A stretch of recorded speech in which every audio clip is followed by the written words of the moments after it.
Olá.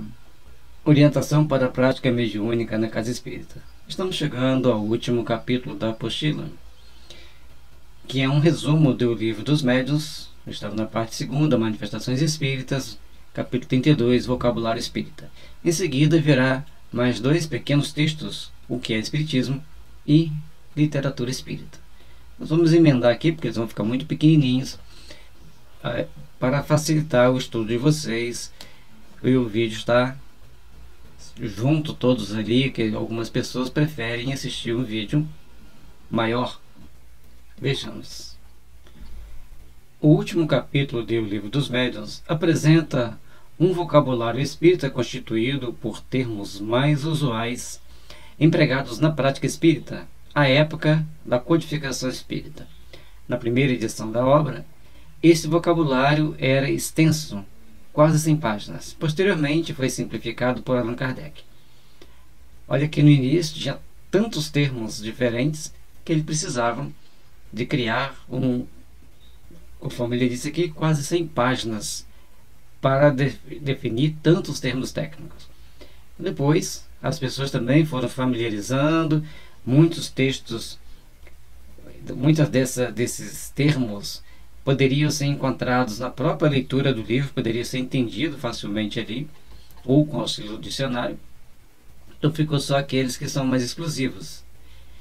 É importante que a gente leia, que a gente entenda, porque às vezes tem um conceito que a gente pensa que é uma coisa e é outra. Por isso é importante a leitura. Atualmente, além dos termos existentes naquela época, temos os termos trazidos pela espiritualidade maior para o momento atual, onde o conceito vai ampliando, vai aperfeiçoando e necessita-se de outros termos para que a gente possa entender o Espiritismo no tríplice aspecto: filosofia, ciência e religião ou moral. Tudo isso está de acordo com o natural progresso das ideias espíritas na sociedade. E as ideias espíritas dentro da sociedade precisam ser bem trabalhadas, precisam ser bem orientadas, precisam ser bem adaptadas para que possamos começar a visualizar melhor cada fato, cada dado e, com o pé no chão, fazermos as devidas análises, a devida avaliação, se nós estamos nos enquadrando bem aquilo que é esperado de cada um de nós e se estamos sendo bons espíritas, bons colaboradores do Espiritismo. O que é Espiritismo? Não é o que é o Espiritismo, é o que é Espiritismo. O Espiritismo é um conjunto de princípios e leis revelados por espíritos superiores ao educador francês Allan Kardec, que compilou o material em 5 obras que ficaram conhecidas posteriormente como a codificação. Vocês veem que foi um trabalho, Kardec foi o principal coordenador do trabalho, mas todo o trabalho, toda a origem intelectual do trabalho adveio do mundo espiritual superior. Espíritos que tinham condição de trazer para nós as informações. Em algum momento as informações eram trazidas de uma forma assim, meio que velada. Quanto, por exemplo, quanto ao consumo de carne, o ser humano comer carne? A resposta foi bem condizente com o momento da época. Hoje, as pessoas já estão procurando substituir a carne animal por alimentos mais naturais. E algumas pessoas nem precisam realmente de comer carne. E tem um detalhe: tem pessoas no mundo que pouco comem. Às vezes é uma refeição por dia, uma refeição a cada 2 dias, por escassez mesmo, por fome mesmo. Por isso, vamos ser mais tolerantes com relação à alimentação de uns com os outros. Vamos ser moderados na forma com que nos alimentamos, que é garantir a nossa saúde, e buscar cultivar a melhor forma de nos alimentar para mantermos a nossa saúde física e espiritual. Como uma nova ciência, o Espiritismo veio apresentar à humanidade como prova indiscutível a existência e a natureza do mundo espiritual, além de suas relações com o mundo físico. A partir dessas evidências, o mundo espiritual deixa de ser algo sobrenatural e passa a ser considerado como inesgotável força da natureza, fonte viva de inúmeros fenômenos até hoje incompreendidos, e, por esse motivo, são tidos como fantasiosos ou extraordinários. A doutrina espírita trouxe então para nós um dado e um conjunto de fatores que tornam perfeitamente compreensíveis e entendíveis todos os fenômenos tidos como sobrenaturais, como fantasiosos. Alguns são sobrenaturais, são fantasiosos, porque alguém trabalha nos bastidores para provocá-los de uma forma hábil, chamada também de charlatanismo, de embuste na doutrina espírita. Mas outros são fatos evidentes, mostrando a existência de inteligências extracorpóreas. Quem já pode ouvir barulho de vasilhas caindo, barulho de tambores batendo e tantos outros ruídos, edificando assim o entendimento e a compreensão de que tem algo mais para ser compreendido, para ser entendido. E o Espiritismo vem esclarecer até um certo limite, vamos dizer assim, porque nem tudo vamos poder esclarecer, mas vamos poder esclarecer um grande número de fatos e fenômenos.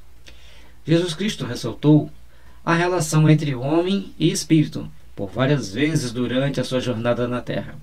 E talvez alguns de seus ensinamentos pareçam incompreensíveis, ou sejam erroneamente interpretados, por não se perceber essa associação. Sem entender Kardec, não conseguimos entender Jesus na plenitude. E sem entender Jesus na plenitude, não conseguimos entender Kardec. Porque são ensinamentos que se somam, que se complementam. Embora a palavra complementar costuma dar alergia a algumas pessoas. Mas o fato é que Jesus disse: nem tudo posso vos dizer agora, mas à frente vos enviarei um Consolador, que vos esclarecerá de todas as coisas e ficará convosco até o fim dos tempos. E Kardec disse: o Espiritismo deu a última palavra. Ele começou a desvendar os mistérios. Mais para frente, novas informações virão.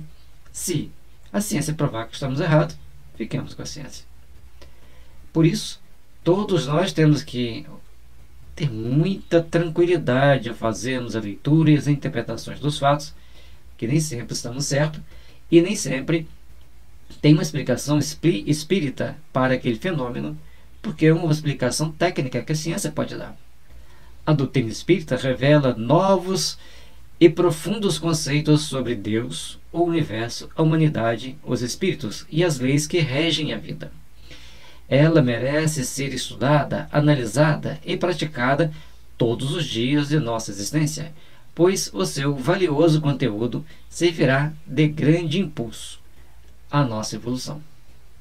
David Bohm, eu de vez em quando cito essa questão, no último capítulo do livro A Totalidade e a Ordem Implicada, David Bohm era um físico inglês, inclusive viveu um tempo no Brasil, disse o seguinte: se não entendemos a consciência, não passaremos de onde chegamos. Não conseguiremos dar um passo à frente no avanço da ciência. E nós conhecemos toda a ciência? Tudo que a física trouxe para nós, tudo que a física desvendou para nós, tudo que a eletrônica pode fazer para nós? Uma das ciências que pouco se desenvolveu nos últimos anos foi a ciência da saúde, porque nós ficamos cada vez mais doentes, cada vez mais vulneráveis a doenças e até mesmo viroses, e a ciência da saúde pouco pode fazer. Já a eletrônica, olha quantas maravilhas. A mecânica consegue até, associada à eletrônica, ambas podem nos levar, que são a física, podem nos levar até mesmo ao espaço, à Lua e a outros planetas. Conforme já tem uma nave explorando Marte, mostrando que a ciência, principalmente a física, porque para fazer uma viagem interplanetária tem que ter muito conhecimento de matemática e física, cresceram, evoluíram. Eletrônica, mecânica deram um grande salto, mas ainda estamos rastejando, ainda estamos tentando entender que temos um espírito, ou melhor, que somos um espírito preso a um corpo e que responderemos por todo o nosso destino perante os tribunais da consciência divina. Literatura espírita. Em qualquer parte do mundo é comum encontrar pessoas que se interessem por assuntos como imortalidade, comunicação com espíritos, vida após a morte e reencarnação. A crescente popularidade desses temas pode ser avaliada com o sucesso de vários filmes, seriados, novelas e peças teatrais, que incluem em seus roteiros conceitos ligados à espiritualidade e à alma. É interessante como esses assuntos chamam a atenção. Em qualquer parte do mundo nós vamos encontrar pessoas interessadas nesses temas. E os médiums existem também em várias partes do mundo. Tem inclusive uma pessoa ligada à família real japonesa que é médium, e ela sempre dá declarações sobre as visões que ela tem, sobre as percepções que ela tem.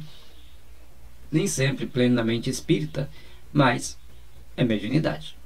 Cada vez mais, a imprensa evidencia a literatura espírita, cujas obras impressionam até mesmo os grandes veículos de comunicação devido ao seu grande número de vendas.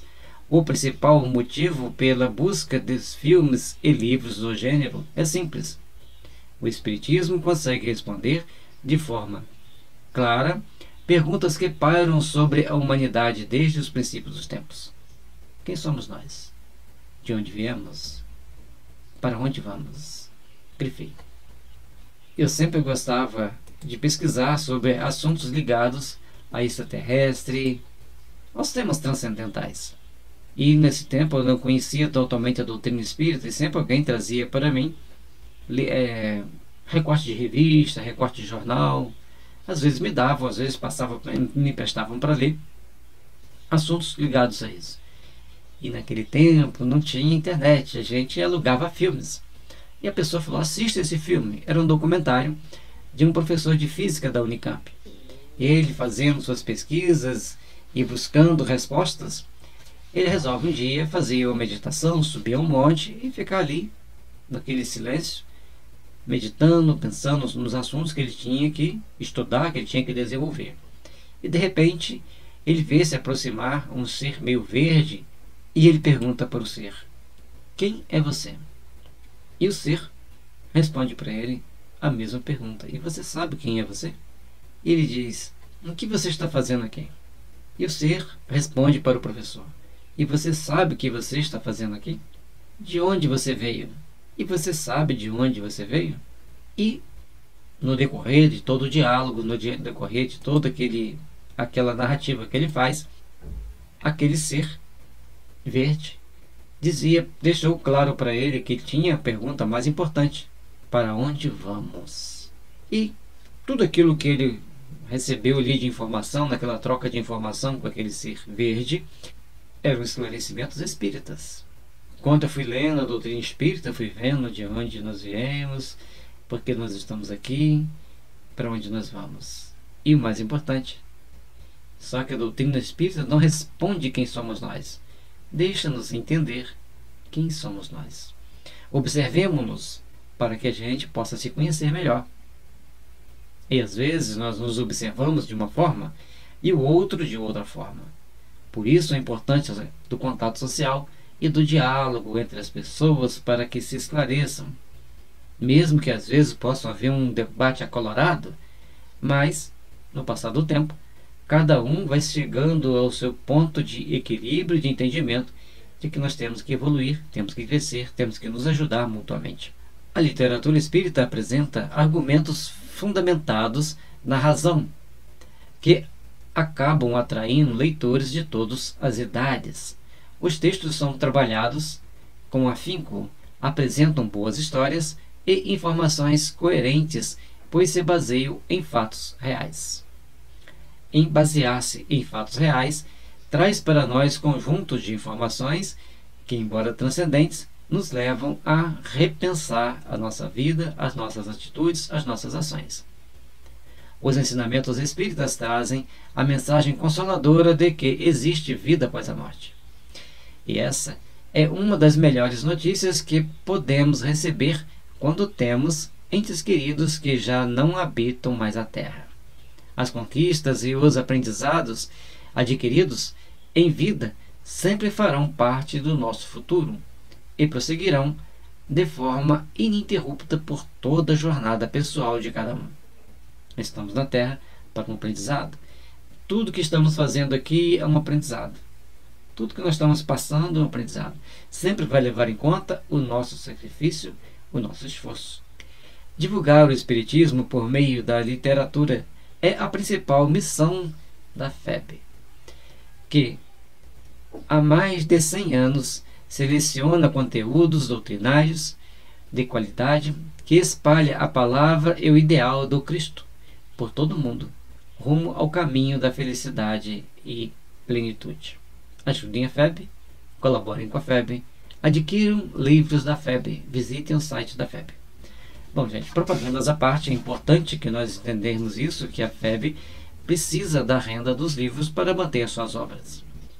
E todos nós precisamos dos livros da FEB para aprimorar nossos conhecimentos, enriquecer nossa alma de conhecimentos, de virtudes, para o nosso crescimento espiritual, para o nosso aprimoramento. É importante, então, começarmos a dar os passos necessários para alcançarmos a nossa plenitude, alcançar o nosso desenvolvimento espiritual, tornarmos-nos melhores. Somente tornando-nos melhores, teremos melhores condições de agir e interagir no mundo em que vivemos.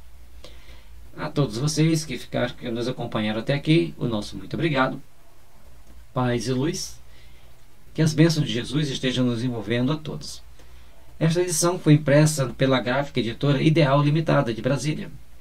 A partir daqui tem vários dados de como ela foi impressa, o tipo de material que você pode ler aí na tela, pode ler na sua apostila, que você deve estar com ela aí para a gente estar fazendo um estudo juntos, em conjunto.